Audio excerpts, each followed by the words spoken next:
Welcome, ladies and gentlemen, to the Film Club Podcast, where every week me and Miss Boo take turns picking some films from the past, some of our favorites. Some are fun, some are bad, but I'm sorry, I'm so discombobulated after this movie we watched.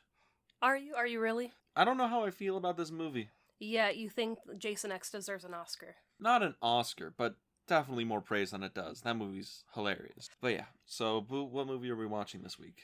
Today we're going to be talking about Halloween Kills, the movie that was just released a few weeks ago, and our first new release for the podcast. Yeah, this is the first movie we've ever talked about that is still in theaters when we're recording. Yes, so major spoilers ahead, so if you haven't seen it, go watch it and listen to this right afterwards.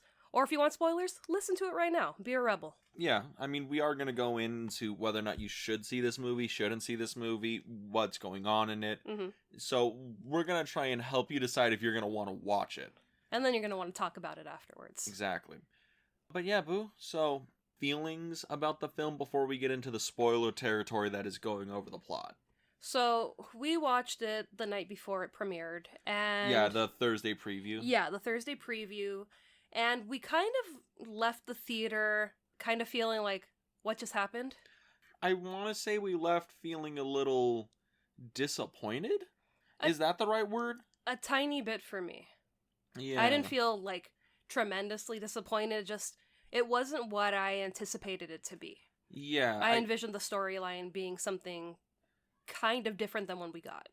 Yeah, I think going into it, I was assuming we were going to get the same type of film as Halloween 2018. Mm-hmm. And we kind of did, but you can tell there's a lot of things they were doing differently. Yeah. And I have some theories as to why, but I don't know. It feels like Halloween Kills is one of those movies that it's going to you're either going to love it or hate it. I don't think there's any in between. Mm-hmm. Which is weird, because I would probably give it like a very average score. Yeah. But we'll get to that at the end. So, where should we start? Well, I guess the best place to start anywhere is, what the movie's about. True. So, I have here a couple of plot points that we can go over that'll generally give everybody every kind of spoiler for this movie. Yes. So you've been warned. You have been warned. On October 31st, 2018, after being stabbed and left to die, Deputy Hawkins is found by Cameron Elam. Elam? That is such a bad... Whatever, we'll get to it. Hawkins awakens and we flash back to 40 years later during the search for Michael Myers. 40 years earlier. We go back in time to 78. We do. We get to see what actually happened after Halloween 1978, John Carpenter's original film, and in it we see that Hawkins accidentally kills his partner trying to save him from Michael Myers in the Myers house, before preventing Michael's original psychiatrist, Dr. Sam Loomis, from killing his patient outside, resolving to kill him in the present. A little bit of a convoluted opening, because we get the guy who was supposed to be dead in the first one come back and give us all this exposition. Yeah. Because this flashback was actually supposed to happen in 2018. Really? Yeah. They filmed it for 2018 and they just really didn't think it fit the movie.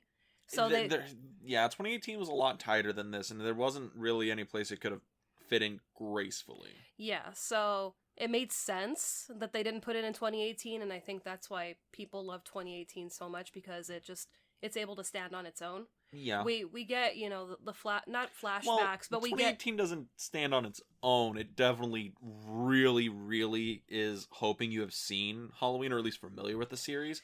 But not as much as this film. This film really needs it. But even if people haven't seen 78, they can go in and, they get told, okay, Laurie's been attacked in the past by this man.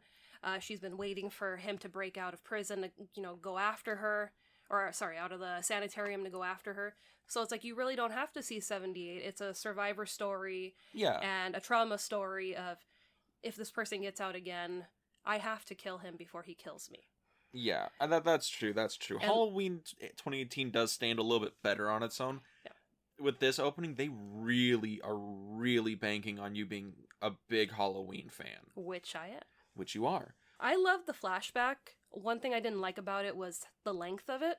It was so long. I don't know if there's like a rule in like filmmaking for like how long flashbacks should be, because that felt like maybe a good 10-15 minutes of the opening of our movie. No, it was more than that. It had to have been more than that. Probably closer to 20.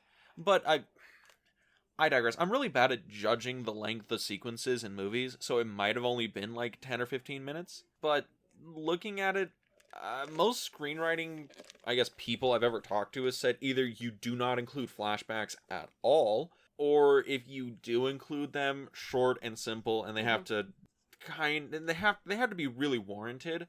This, I feel, is only warranted to explain, does Halloween 2 exist? Because up to this point, I think you and me even were on the assumption that only parts of Halloween 2 happened, but we didn't know where it stopped.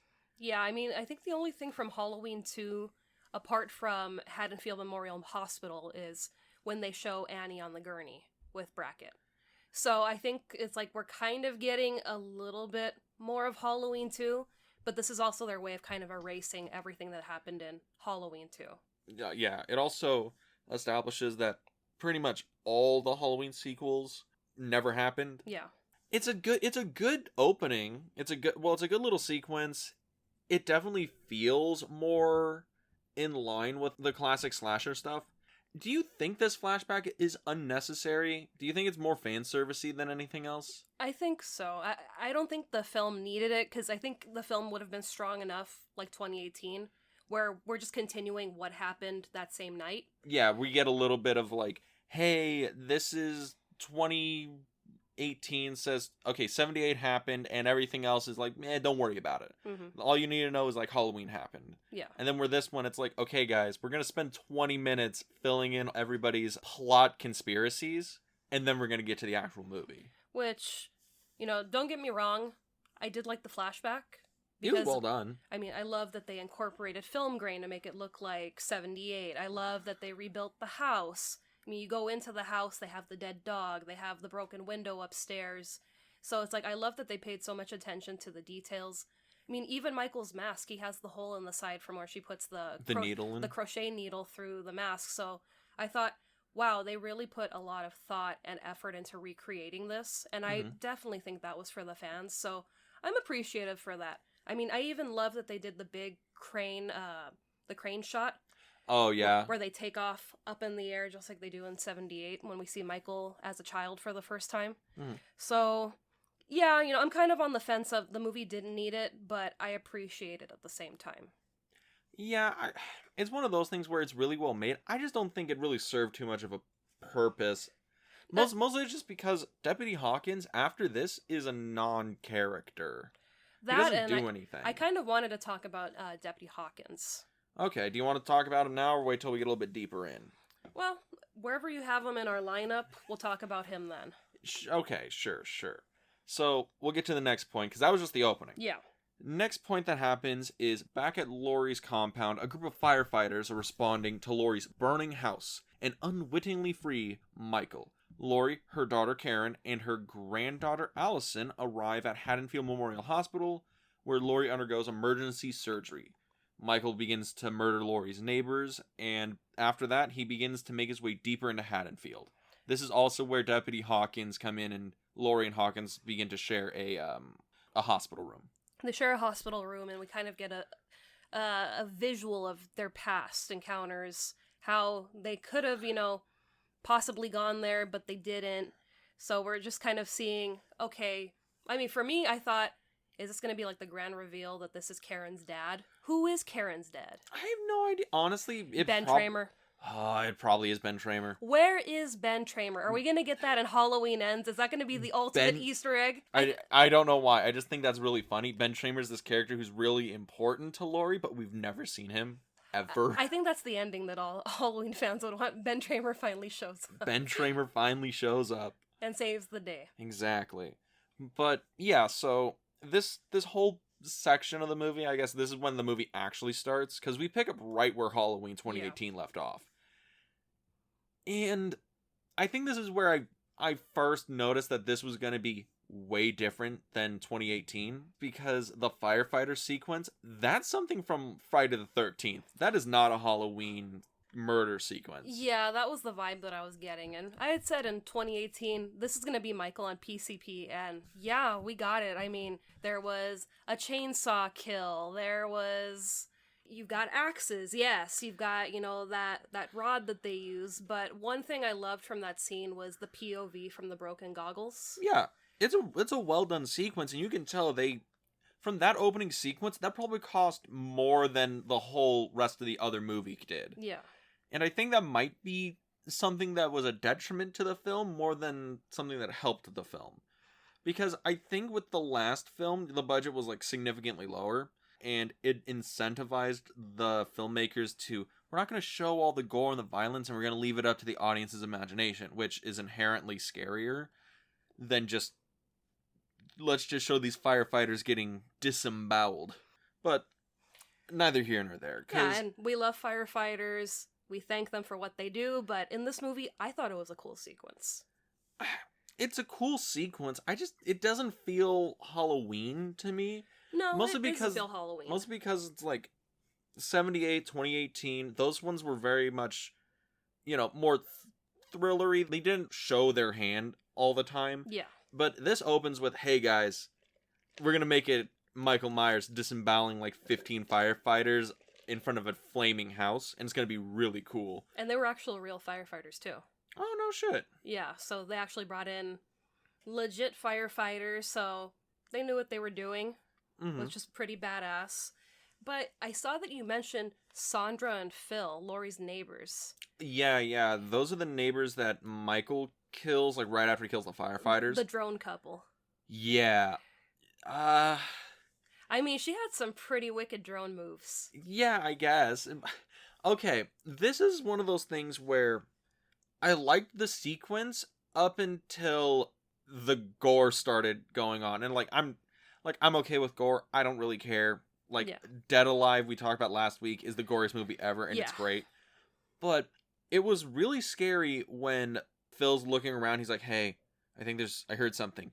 Goes, turns the light on, and Michael's in there, and he smashes the light out. That's terrifying. It's super terrifying. He slams the door, runs away, and Sandra's there. She's like, what the fuck? And he's like, call the fucking cops. There's somebody here. Oh my god. And then Michael smashes through the wall, grabs him, and I'm like, if it just cut right there back to the hospital, and then when we cut back, they're just dead. Yeah. That would have been way scarier instead of seeing Michael smash up Phil for 5 minutes, go myrtleize Sandra with a broken light bulb thing. I don't know. It's like, I feel like the kills now are just a lot more gratuitous. It wasn't like scary. After a while, I'm like, why the fuck are we still in this scene? Yeah. Is it just to show Michael is a brutal serial killer? Well, yeah. I got about 40 years of hard evidence that everyone already knows this. But it finally felt like Michael's scary again. It's not like the remakes where he's kind of like, oh, okay, cool, Michael's back, and who cares who he kills? Now it's kind of like, oh shit, he's back and he's actually scary again. I guess. I don't know. I mean, I guess to each their own on that one. It's just, I think that's going to be a main point of disagreement between the two of us is how Michael is portrayed in this. Mm-hmm. It's because, I don't know, for me it doesn't feel like a Michael movie. Or it doesn't feel like a Halloween film. Yeah, that was kind of how I felt too. It doesn't feel like our authentic Halloween movies, 78 and 2018, where those feel like, oh damn, that's Halloween. This kind of felt like, I don't know, like Halloween with a twist. I guess that's going to be what it comes down to. Does the twist work? Mm-hmm. But we'll get to that after we introduce everybody to the rest of the cast in this film. Yes. Because while that's going on, Tommy Doyle is at a local bar celebrating along with his fellow survivors of the original murders, namely Marion Chambers, Lindsay Wallace, and Cameron's father, Lonnie Elam? Elam. Hate that name. Before toasting Laurie Strode, which gets interrupted by an emergency newscast of the killing. While Lonnie heads off to pick up Cameron, Tommy forms a mob of vengeful Haddonfield citizens to hunt down and kill Michael before he can kill anyone else. Yeah. This subplot of the movie, I think, is the reason people are divided on it. Because, do you like Tommy? Like, in this film? No, I'm not a big Tommy fan in this movie. Tommy felt a lot like his character in Edward Scissorhands. Tommy is Anthony Michael Hall, who plays Winona Ryder's boyfriend in Edward Scissorhands. Yeah. The one that he's constantly fighting with Edward. And after I heard that, I was like, yeah, it does feel like he's reprising that bully role, even though he's trying to protect Laurie and protect the town. It just felt like he went way over the top so fast when it should be, hey, he's on the loose in Haddonfield. Maybe we should just evacuate out of the city. Yeah, well, not even that. It's just, he goes from 0 to, I'm gonna grab this baseball bat in the bar and I'm gonna go and try and beat a man to death. Yeah. He goes from 0 to 100 right away. And I understand it's meant to be like a social commentary on mob mentality and how, like, vigilante justice and that in America, but Laurie even calls them sheep. And it was just like, when she said that, I was like, thank you, that's exactly... You're like, at least one person in this movie is self-aware. Yeah, and it's like, I know that's what they were trying to get all of us to feel, trying to get us agitated with, stop. You know, you're not doing the right thing. You don't even know who you're going after. Mm-hmm. Which, granted, if, you know, this has been a big stigma, a big story in your town, wouldn't you know the costume and the setup of Michael Myers? Wouldn't you know what Michael looked like? Yeah. I'm surprised that Tommy still has no idea what Michael looks like. I understand that, you know, in the movies it's like he's always worn the mask, his face is always obscured.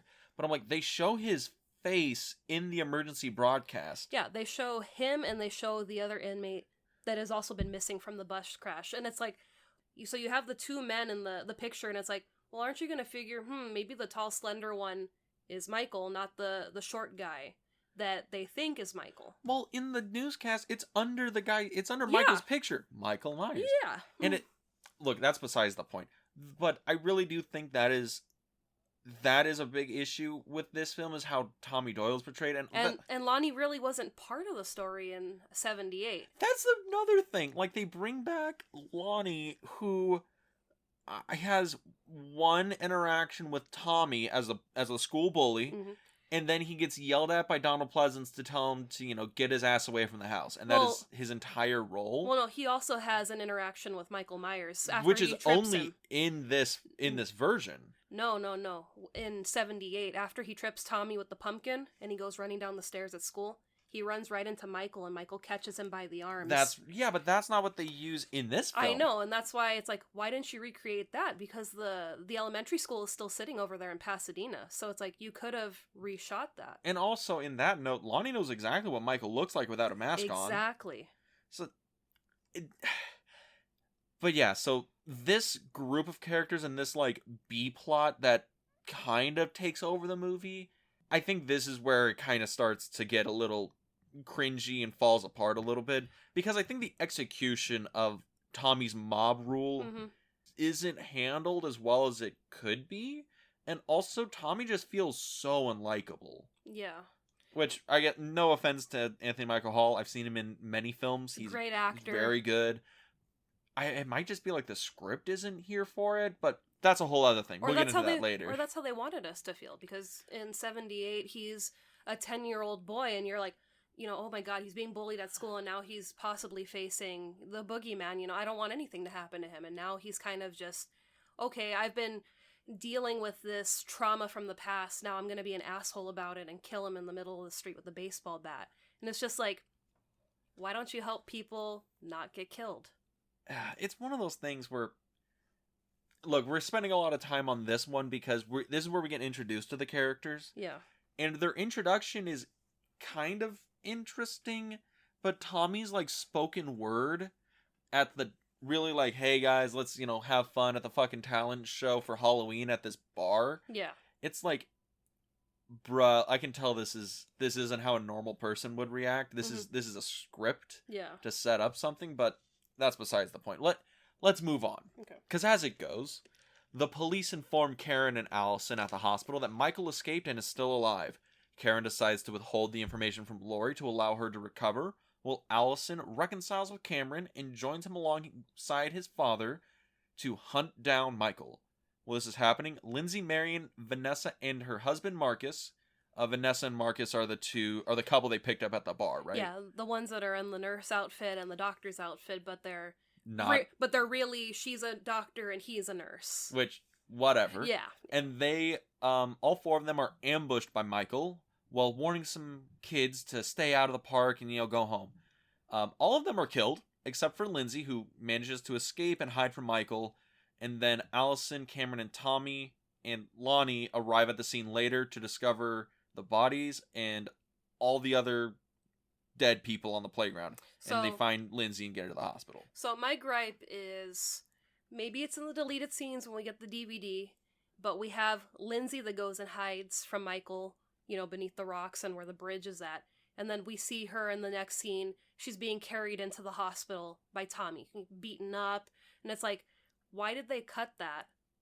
Is that going to be maybe shown in the next movie? What do you... No, they come and find her. No, they find her, but they don't show what happens to her. What happens when they take her to the hospital? Yeah, because we see her when she goes hiding and she's completely normal. Yeah, and she's traumatized. She's not hurt. She's not hurt. She's just hiding. And then once Allison and Cameron find her, she's wet. She's got blood on her mouth. She's got makeup smeared. So it's like, okay, so he found you, but we don't see your attack.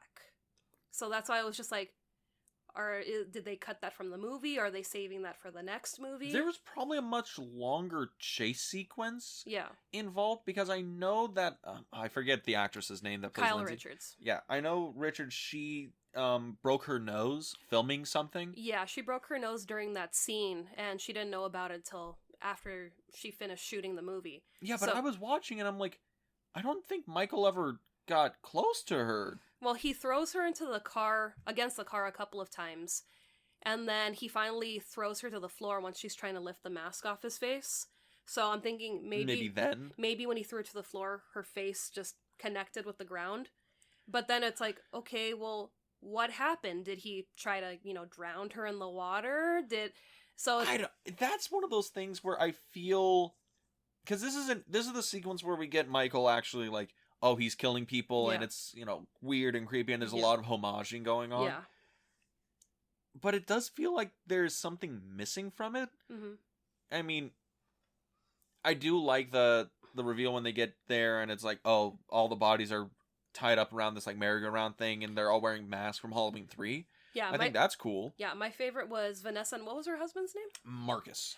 Vanessa and Marcus on, the thing on the playground that spins around. Yeah. They had them back to back with the masks on, and then he just like strew candy around them. And I was like, I love Michael's theatrics. It's never just, oh, I killed them and I left them. It's like, no, I gotta stage their body in a certain way to just make it more shocking when people find them.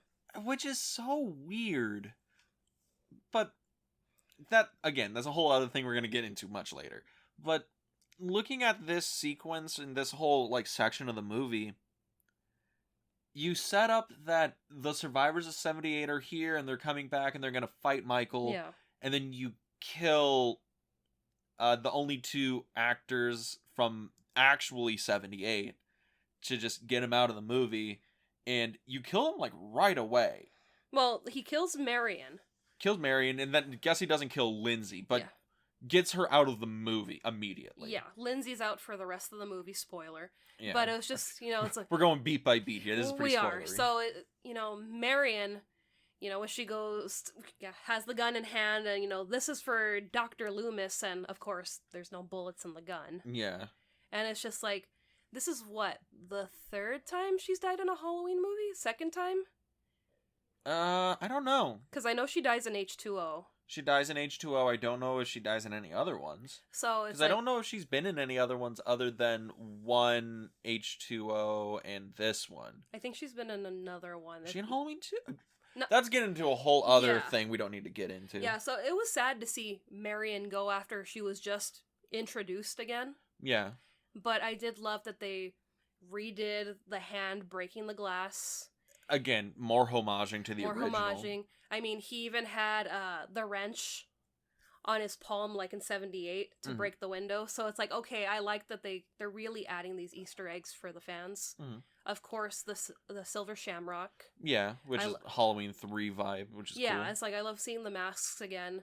And then we have some of the kills in that scene that are just kind of like funny. Yeah, and I'm like, why are they... This is going to get to a thing where it's like, why is Michael superhuman? Because he's just supposed to be a normal dude that snaps, right? That's like the thing in 78. That's the thing in 78, yeah. And in here, it's like, no, he is an unkillable, evil thing. He's not a man anymore. He's a monster. I'm like, what the fuck? Yeah, I mean, they're kind of going along with, like, the Jason storyline where he starts off as a person and now he's kind of just this... Anger golem, as I continually to call him. Evil entity where it's like, yes, it's a human body, but this human body really can't be taken down by anything. Yeah. It's... as it goes, we'll move on. While Tommy takes Lindsay to the hospital, Lonnie, Cameron, and Allison map out Michael's path of destruction and deduce that he is heading towards his childhood home. Tommy arrives at the hospital, inadvertently informing Laurie of Michael's survival. And across town, Michael murders the current owners of his former home, Big John and Little John. Yeah. As Laurie prepares to leave the hospital to have her final confrontation with Michael, back at the hospital, the other patient that escaped with Michael Myers in the first film, Lance Tivoli, who escaped from Smith Grove, arrives at the hospital. Tommy has his mob go crazy. They mistake Lance for Michael, pursue him to the hospital. Lance, afraid of the mob, jumps out of a window to his death. And Laurie, who was injured during this chase, urges Karen to work with Tommy to hunt down Michael. This is the build-up and payoff to Tommy's mob mentality stuff, right? The evil dies tonight. Evil dies tonight. Fuck that phrase to death. It's like, if they had just said it the one time, that would have been fine. But the more they repeated it, it was just like, oh my god, we get the point. Can you... Not. Some other rallying cry. Jesus Christ. I would have been okay with them just saying the name of the town. Haddonfield. I'd be okay with that. Yeah, you know. But evil dies tonight. That repeated over and over is just annoying to me. Grates my ears. But yeah, so this is where we get a lot of like plot stuff getting dumped onto us. Yeah. The fact that we have Michael's objective is known as he's just trying to go home. Yeah. We see who lives there now. The two Johns. Yeah, the two Johns. What I will say about the two Johns, I love the interior of the house. During that scene, I was just sitting there, I'm like, wow. I'm like, I like that green color they picked for the wall. I'm like, wow, I love his office. Oh my god. It's...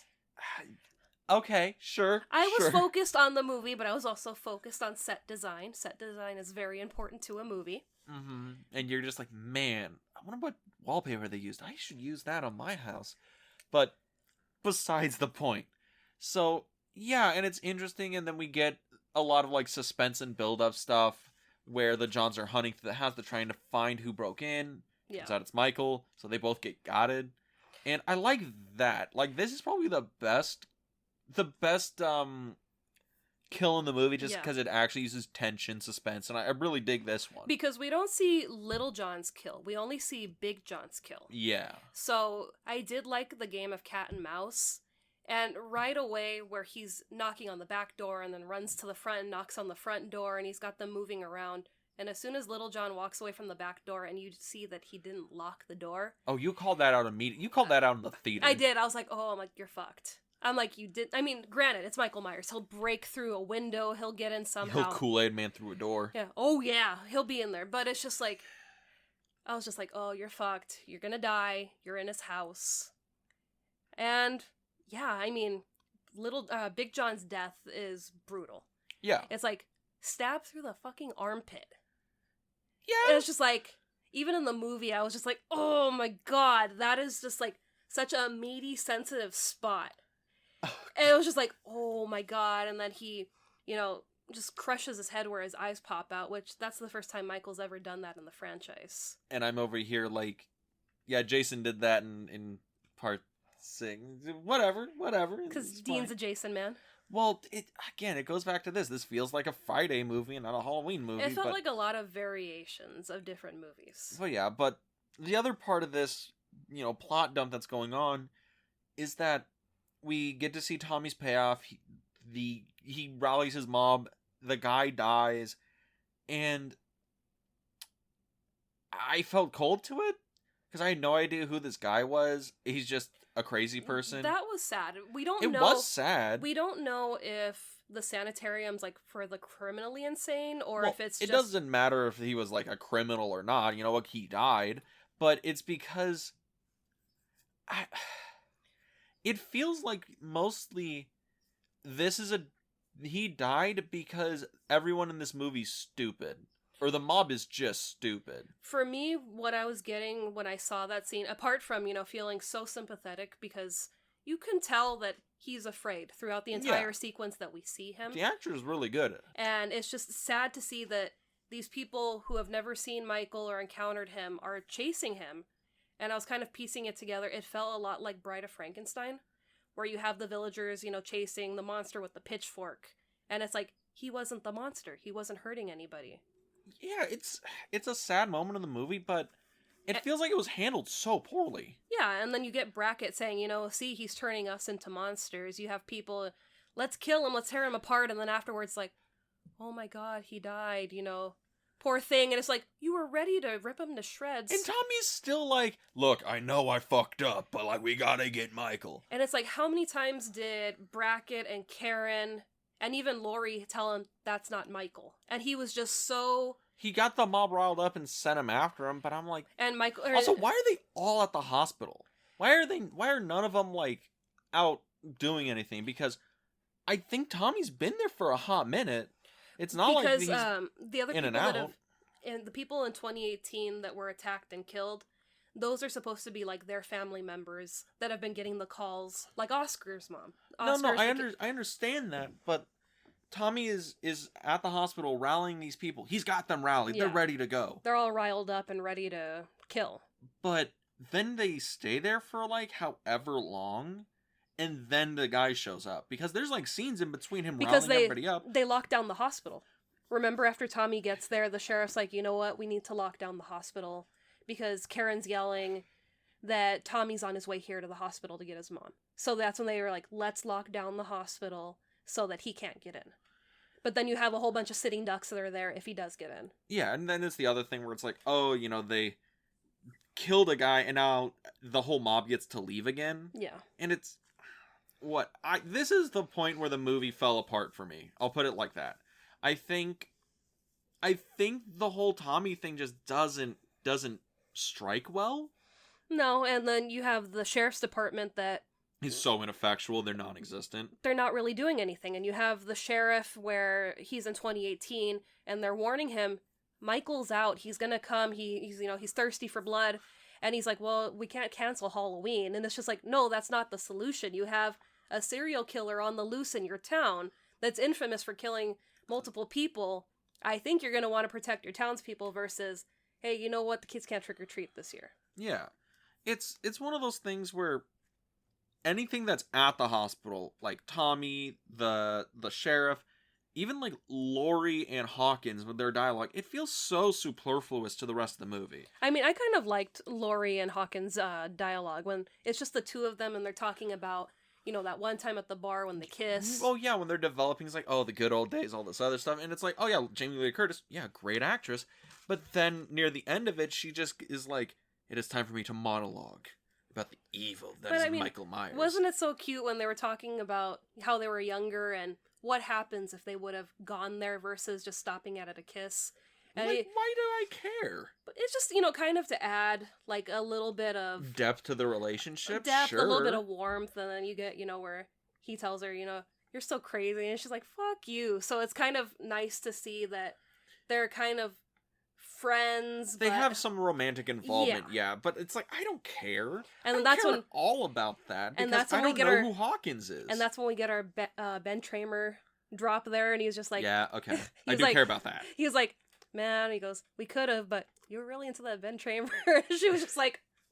She's like, I said it one time. Is the whole town ever gonna let it down? And just... It's one of those things where... I like that because, again, it's just a callback, and 90% of this movie is fucking callbacks. Yeah. But it's like, I don't care about Hawkins. I don't care at all about Laurie's relationship with the guy. I barely care about Laurie, more or less, because she has no agent. She's not doing anything. She's trapped in the hospital. She wants to leave, and then she can't leave, so she's just back at the hospital. She's dialoguing. And this is the only movie with Laurie and Michael where they're actually not in a single scene together. Yeah. Which is bizarre to think about it. And it's like, I get it. Misses the point. It's like, I understand why she can't be out there. She's been stabbed in the stomach. She's been thrown off the second story of her house. She's been thrown into her front door. So it's like, we get it. I mean, she does pop her stitches by kneeing a doctor in the nuts, but it's like, that's badass. That's Laurie. She's like, you know what? I'm going to do one thing in this movie. I'm going to take down a doctor. No, it's not badass. It's dumb. Why the fuck is she... I don't get it. I'll put it like that. I don't fucking get it. Why the fuck is this hospital shit so important? I don't know. I mean, originally when we got, like, the trailer and we were hearing the synopsis of the story... Everyone assumed Laurie was like, alright, got the stitches in. She hits herself with a fucking adrenaline shot. Yeah. And then it's like, alright, I'm gonna go kick some Michael ass. And then she's not in the movie for the most part. Yeah, and it's like, that was my assumption before we even got the movie, was that it was gonna be, like, a Halloween Kills, all-out brawl in the streets. Yeah. It's like, okay, you know, maybe Laurie wasn't stabbed that bad, where it's like she could be out there fighting too. I thought it was just going to be war zone through Haddonfield. And it's like, we kind of got that a little bit, but not too much. I would say we didn't. We got none of that shit. We got none of that shit until the last section of this movie. Yeah. But we'll try and get there, because we have 2 more points. Let's get into it. Because back at the Myers house, Lonnie arms himself and heads in alone, and Allison and Cameron hear gunshots and rush inside to help him. They discover Big John, Little John, and Lonnie's dead bodies after being attacked by Michael, and in the ensuing fight, Allison breaks her leg, and Cameron is brutally beaten by Michael before having his neck snapped. As Michael prepares to kill Allison, Karen appears, stabs Michael in the back with a pitchfork, steals his mask, and taunts him to follow her. Karen lures Michael into the path of Tommy's mob, and then, as Michael recovers his mask, he begins to attack the mob, but the mob seemingly overwhelms him and kills him. So we think. But there's still, like, 20 minutes left in the movie. Yeah. So, yeah, we finally get the confrontation of Allison and Michael. It's like, oh, the main characters are now, like, actually interacting with Michael Myers. Yeah, because in 2018, the only time they really interact is when she sees him through the fence for the first time after killing Oscar, and in the house when they're trying to get him into the basement. So there's no really one-on-one interaction with them, and I think it's kind of interesting that we see, you know, granted, her boyfriend is being murdered in front of her eyes, but where she kind of just, you know, kicks it to 100 and she's yelling at him, you know, come after me, you know. And he still kills him. But it's... And also it's like, why the fuck is Cameron in this movie? Because he survived the last movie. But then Michael brutally kills him for cheating on Allison. I guess. And then Lonnie dies right away. It's like Lonnie and Cameron exist to get Allison to the Myers house. Yeah. Because they don't do anything else other than that. And you know they're doomed as soon as Lonnie gets out of the car and he tells his son, I'll see you at the finish line. It's like... the finish line being, you know, the fucking pearly gates. Yeah, it's like, you know that's gonna happen. I mean, even the way that they're found dead, they're staged the same way. Lonnie's, you know, coming out of the crawl space of the attic, and the son is... being shoved through the banister posts of the stairwell. Yeah, so it's like, I love his staging of things. I mean, even when they go into the house to look for his dad, he has Big John and Little John staged the same way in the picture that's right above where their bodies are. Yeah, which is really creepy. Yeah. I liked that. And I did like the house sequence when they're actually in the Myers house, because, alright, it's a really small space, it's really dark, like, we're getting a lot more ominous vibes. The brutal attack on Cameron is really brutal. Yeah. What happens with Allison is also, like, really, really messed up. Yeah. Karen arrives, does her thing, but then once we get to Tommy's mob, and it's like, oh, that cathartic moment, oh, we think the heroes are gonna make it. But I'm over here and I'm like, man, Michael's getting his ass beat. Also, how the fuck is Tommy's group of beer-swilling rednecks more adept at a mob beatdown than some jacked firefighters with like actual axes and weaponry. I don't know. They were just ready to go. I mean, you even had Iron Lady in the crowd of the mob. I don't know if you saw that. There was a woman standing out there with her iron in her hand, and it's like, what are you gonna do? You know, press his jumpsuit? I don't know. But let's finish off this plot so we can get into the big thoughts here. Okay. So the film, the ending sequence. Karen leaves to reunite with Allison. Michael's about to be shot in the head, but Michael recovers, pulling a butcher knife out of his own back, and manages to slaughter the entire mob, including Tommy. First, Chief Brackett, who was about to put, a slug into his head for his daughter, what he wanted to do 40 years ago. And he just gets got. Right in the throat. Yeah. And it's just like, and Tommy's just kind of stunned. And like, oh my god, he got him. And it's just like, what did you expect? He's Michael Myers. Also, like, the rest of the mob is just completely ineffective in beating Michael, even though they were just shown to be completely effective beating Michael. Well, they were, down. but I mean, the people with guns, they were all out of rounds because they shot him. So it's just like, well, yeah, now you have to go on hand combat. Are you equipped to do that? No, they didn't shoot him. They didn't shoot him in the beginning, no? Yeah, they did. Yeah, they did. They? Yeah. Did they shoot him in the chest? Yeah, they shot him in the chest. That's when he falls down. He gets shot in the chest a bunch of times. Oh, yeah, and then he topples over, so... But he still had rounds on his gun. No, you hear them clicking it, and it's empty. I'm looking at this, I'm like, this is... Because there's only one guy with a gun. I think there was one or two people, but there the rest have... one guy shooting Michael. But there's, like, people with hockey sticks and baseball bats, and it's just like... Yeah. What are you gonna do? But yeah, like Michael rallies in the fourth quarter to bring it home, and he does. Yeah, and back at the Myers house, Allison receives medical attention. Karen sees the image of a young Michael looking out of the bedroom window. Yeah, goes up to investigate, and then Michael appears out of nowhere and stabs her to death. And then, as Laurie stares out of her hospital window, Michael stares out of his window at the Myers house. And you hear the breathing. And credits roll. Well, Karen's death, did you know? I called that in our Halloween episode. No, we knew that. Thank you. No, we knew that. But her death was actually an homage to Psycho. Really? Yeah, it was homage to Marion's death with the different camera angles. So when I was watching it today, I was like, oh yeah, that is Marion in the shower, where they were just... You have the stabs, and then you have, the different... Okay, you're shooting her from this angle, from that angle, from that angle. And I'm like... That's cool. It's like, it felt a little familiar the first time we watched it.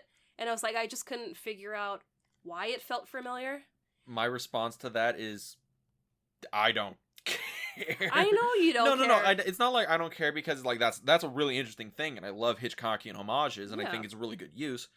But it's a thing where I didn't see Karen basically at all in this movie, except as a deterrent to Laurie, or a character that is siding with Tommy and is bait.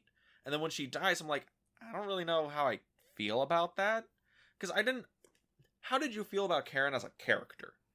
As a character, I mean, I really didn't feel like she brought... Was she a main character in this? No, she was a side character. I mean, if anything, her daughter was more of a main character than she was. I wonder if it would have been more effective if Allison died. If Allison died, do you think it'd been more effective, since we followed her so much more in 2018? I mean, it would have packed definitely more of a gut punch, because we knew that Karen was gonna go. It's like, it gives Laurie more reason to go after Michael. It gives Allison the same kind of fuel. You took both of my parents in one night. You've gone after me, my grandmother, my boyfriend. It's just adding more fuel onto that fire. Yeah, and it's one of those things where the ending of this is... Michael rallying, I'm like, okay, I get it. Michael is a superhuman, just god being. It's cool, fine. But, I don't know, it just feels so... We wrote ourselves into a corner and we gotta get a third movie. Well, what was its name? David Gordon Green, I think? Yeah. He'd said in an article, I think yesterday or like this past week, that in the DVD we're getting an alternate ending to this movie. So I'm wondering if that's the original ending, and we're just getting something that they decided like kind of like a Hail Mary last minute, like, hey, let's do it this way. Maybe. I mean, because this movie and Halloween Ends were supposed to be shot back to back. Yeah. And they decided, hey, let's give it a break, and then the pandemic hit. So it hasn't even been shot yet. They're not going to shoot it until next January. Well, here's the crazy thing, because I'll get into a little bit of production history for this. Originally, this was supposed to be shot side by side with 2018, but they decided against it because they didn't think 2018 was going to be a blockbuster. Yeah. And then it outperformed. It was crazy smash hit. And then Halloween Kills gets the green light, and Halloween Ends gets gets another green light too. They wanted to make this a trilogy. Yeah. But the writers only planned this for 2 films. Yeah. Not 3. So I wonder if this is like the bridge between, it's like, here's, Halloween 2018 is the first movie, and Halloween Ends is supposed to be the actual end of this, and then we had to write Kills like really quick. It kind of felt like the Force Awakens trilogy, where we have the really good kickoff with Force Awakens, and then we had Force Awakens, which felt like a homage flick, right? And then the next one, Rise of Skywalker, felt like just that bridge movie to get us to the last movie, and that's what Halloween Kills kind of felt like to me, where this is our bridge to get us to Halloween Ends. Yeah. And it's just like, I know we're trying to get to the finish line, the trilogy. Yeah, but it's just like, I don't know, I was expecting a little bit more from this movie. Well, here's the thing, because no matter what we say, this movie made a shit ton of money. Oh, hell yeah. Yeah, I mean, right now, I think it's the #1 film in America, and I think it crossed or is getting close to crossing the $60 million mark. I mean, it made $50 million in its opening weekend. Yeah, and last I checked, I think it was at like 59 point something. So it's about to cross 60 million, and it's against a $20 million budget, 3 times its budget within like 2 weeks of it opening. Yeah. But here's the thing: critically, it's kind of like us, where it's like there's parts we like and there's parts we really don't like, because it's completely split the fandom and the franchise. Oh yeah, if you go on social media, Instagram or Facebook, it's very much that. Outside of this, everyone's either they really like it or they disliked it, and I've seen it at least 4 times now, and the more that I'm watching it, the more I'm enjoying it. Well, I actually have some critics' responses to this. I actually have 2 to show kind of like the split here. Okay. One of the critics, I won't name him because I forgot to write down their names. Yeah. Says, Green seems less interested in rewriting the Halloween playbook than in giving audiences what they came for, some ghastly scares to a ghoulish score. It's a strategy that promises to make the series as immortal as Michael Myers himself. Very, very positive, high praise, The film does lean into things, people traditionally like in the slasher flicks, and, the Halloween stuff. But contrary to that, from another publication, another critic, says, Halloween Night may be Michael Myers' masterpiece, but Halloween Kills is no masterpiece.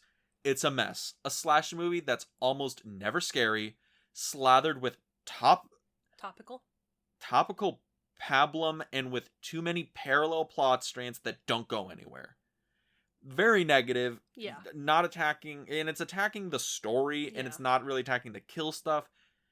And it does feel like that. It feels like it's trying to be a fan service slasher vehicle, and also trying to tell like this compelling story, and it's really bogged down by the fact that the slasher stuff is just window dressing every 10 minutes, and then the compelling, quote unquote compelling story is not all that compelling. It feels kind of underwritten.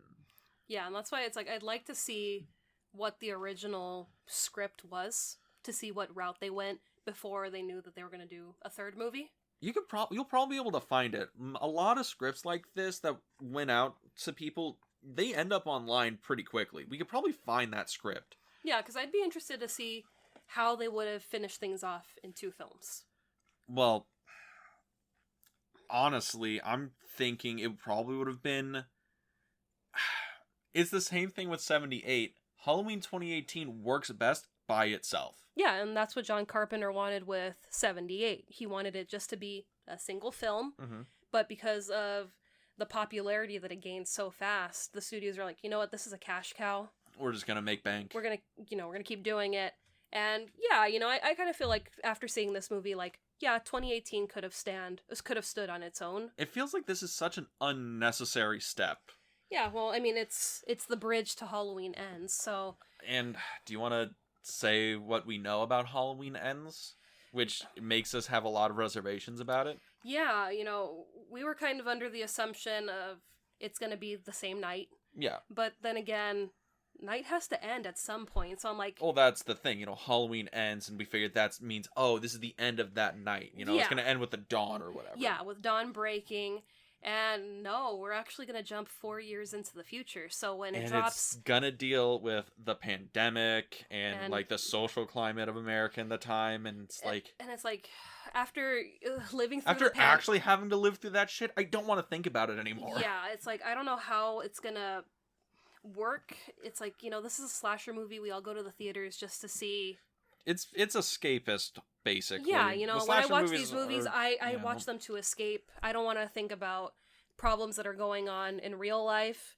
But it's like, we'll see where they take it. Hopefully they listen to fans and they focus more on the slasher aspect versus what's going on in our lives at the moment. Well, the problem is it's the slasher aspects they're focusing on. Because I think this is probably like the 5th fucking time I've said it.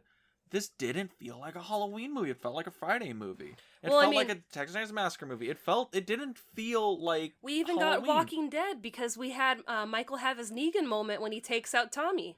So it's like we got Leatherface, Jason, Negan. It was just like, okay, so we're getting different villains, but it's like we're here to see Michael Myers. Yeah, and he barely shows up. That's okay. I guess we've been at this for a little bit over an hour, so. Do you want to give us like some thoughts you have, and then we'll hit the wrap up? But what do you feel about this movie overall? I feel some things could have been changed to it. I'm interested to see when the DVD comes out what the deleted scenes are like, because the deleted scenes in 2018 kind of alter the story of what's being told in Halloween Kills. So I'd like to see the route that we could have possibly gone. I'm very worried about Halloween Ends, but a lot of people they're in the same boat, kind of seeing what's going to happen. And with the reaction to this film, financially successful, but people are very divided on it. You think we might get a rewrite of Halloween Ends before it shows? Most likely. I mean, if they're going to shoot in January, there's plenty of time between now and January to rewrite it. Well, I guess do another Passover on the script and really tighten it up. And then hearing that Blumhouse wants to continue with Michael movies, are we getting a reboot where we're, going back to 78 and we're just going with different characters? Or are we bringing Michael to modern day where he is brand new and he's attacking people of this age? The future of the franchise is definitely a lot murkier in terms of quality than previously thought. Yeah. So it's interesting to see what the future is going to be like for the Halloween franchise. Yeah. I mean, for me, I'd rate this movie 7 out of 10. Really? Yeah. That high? That high. I enjoyed it. You're still in the camp of problems, but you liked it? Problems, but I liked it. Michael is also my favorite slasher, so I'm a little biased towards it because he has always been my favorite. He will always be my favorite. But, the more that I've watched it, the more I enjoy it. It's, I'm starting to look past some of the mob scenes and stuff, and I'm just enjoying the movie for what it is. Okay. You've already hit that point where you've kind of accepted the flaw of the films. Yeah, because, I mean, it's like any film. There's going to be a flaw. There's going to be something where it's like, was that really necessary to have in the movie? But it's like, at the end of the day, it's a slasher movie. We got some incredible kills in this movie. Yeah, I'll give you that. They're like, the effects in this were really well done. You can tell that they got a higher budget and they are utilizing it.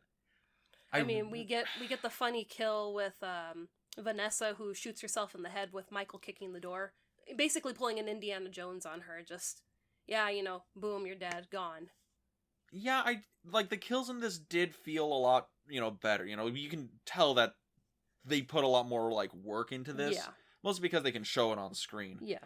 But the thing is, I guess with me, for my final thoughts on this, I'm kind of on the reverse side of your idea, where it's Mhm. like, I liked it, but it's got problems. Yeah. And you gave it a 7. I'd probably give this closer to like a 5. Mhm. Like average, like it's an average kind of movie. Mhm. Like it's not gonna make you angry. It's not. I can't imagine this is gonna be somebody's favorite Halloween film. I'll go out with that. Like even Halloween 4, even though it's full slasher at that point, has its admirers. It's one of the Yeah. better movies. But I don't know. I at 5. I don't know. I just feel like this is kind of a okay, not great kind of movie. You'll enjoy it if you just take some popcorn. But I don't know. I 5, generously a 6. I Okay. can't give it like a 7, to be honest. And that's how everyone that feels this movie is. You're entitled to your own opinion. I mean, I've seen someone that said that they preferred Halloween Kills over 78, and I was just like, no. That's I was like, no, that's no. a hot take. I was like, no, no, no. And I'm like, in the grand scheme of this, 78 is Well, on the throne. Well, yeah. I mean, the original Halloween, John Carpenter's Halloween, it's a masterpiece. Yeah. And it's one of those things where it's really tamed by today's standards, but it's like what it did for the genre, like what it's doing. It knows how to set up a scare. The shot compositions in it are great, and it's really a testament to his skills as a director, because Halloween 78 is probably the most important slasher film. Absolutely. It's in the top 3, 4 easily, and it's not even John Carpenter's best film, which is crazy. Like, that guy needs more love. Please. He does. But I mean, to kick it back to when we were there for the signings at the Sugarmint Gallery. Yeah. Even the actors in the movie were surprised by how big the fandom is for Halloween. It's like, if people were willing to stand out there till 3 in the morning to meet these people, that's a testament to how this one movie in 78, where he was just like, let's see where it takes us, it's massive. Oh yeah, and I think the fandom is still going to be massive for this. Halloween fans are, again, like I had an analogy not too long ago. They're like the guy that goes to the buffet and just can't walk away, even though like that shrimp's been sitting a little too long, like that avocado's kind of browning up. They're gonna keep going back, even if it gets worse and worse. Like you? Yeah, like me. You can't say no to a buffet. I cannot say no to a buffet, and I'm gonna see Halloween Ends. Obviously, I'm already invested. Absolutely. But yeah, I guess grand scheme of things, you're at a 7 on this. I'm at a pretty generous 6, 5 if I being a little bit closer to my. And for run. me, I'd bump it to 8 to just salt me out. Just to salt you out, yeah. 8 if you're really into Halloween, right? Okay, 8. I'm really into Halloween. That's what I thought. But yeah, everybody, any final words before we close out? The song that Lil Jon's listening to, it's Halloween, Stop, Look, and Listen. That's a banger of a song. Of course you would know the Halloween songs that are bangers. I had to find it because I was just like, this is awesome. Why have I never heard it? It was like, I need this in my life. So it's Halloween, Stop, Look, and Listen by Pete Antel. Awesome song. All right. Well, everybody, I guess that'll bring us to a close here at the Film Club this week. Boo, where can they find us? Well, if you want to listen to us on a different platform than you currently are, you can find us on Anchor FM, Apple Podcasts, Spotify, and we're also on YouTube. All right. Well, if you want to find anything else on YouTube, you can go to our YouTube channel, In the Frame, and there you can find this podcast, the Film Club podcast, as well as the Film Odyssey podcast and the Too Obscure for TV podcast. And if you want to find us on social media, you can find us on Instagram and Facebook at the Film Club Podcast. And before we finish this episode, we're kicking off a new month. We are. We're finally getting out of horror movies. It is. After 3 long months, we're, going to jump onto something new. So, Dean, why don't you tell people what we're doing next month? Well, speaking of jumping onto something new, next month we're going to be starting November. That's right. For the entire month of November, we're not going to be picking some of our favorites, some of our cult classics, some of our nostalgia picks. We're doing something totally different on the podcast. We're going to be watching films we have never seen before. Oh, man. Are you excited? A little bit. My picks are kind of weird, but they're definitely blind spots that I really like to fill in. Yeah, so are mine. Maybe they're favorites of yours. Maybe they'll become favorites of ours. But if you want to know what we're watching next week, we'll be watching Giant, starring James Dean. And, yeah. My favorite, James Dean. But with that, See you next week. Peace. God damn it, she did it to me again.